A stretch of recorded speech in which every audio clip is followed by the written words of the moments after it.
या न्यूज बुलेटिनचे सहप्रायोजक आहेत गोकुळ.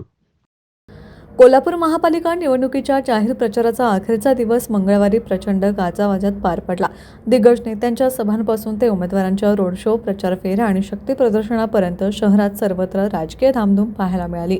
आरोप प्रत्यारोपांच्या फैरी झडत असतानाच मतदारांपर्यंत पोहोचण्यासाठी उमेदवारांची धावपळ शिगेला पोहोचली होती. सलग 11 दिवस सुरू असलेला जाहीर प्रचार सायंकाळी 6 वाजता थांबला.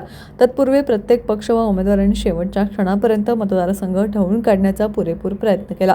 जाहीर प्रचाराची मुदत संपल्यानंतर मात्र चित्र बदलले असून छुप्या प्रचारास वेग आला आहे.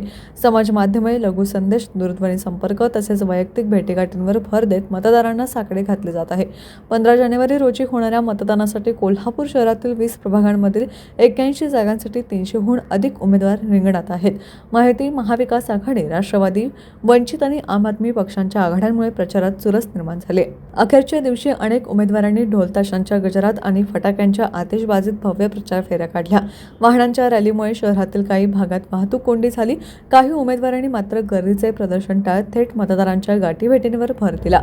प्रचाराच्या तोफा थंडावताच आता सर्वांचे लक्ष बूथ निहाय यंत्रणा आणि मतदानाच्या दिवशीच्या व्यवस्थापनावर केंद्रित झाले आहे.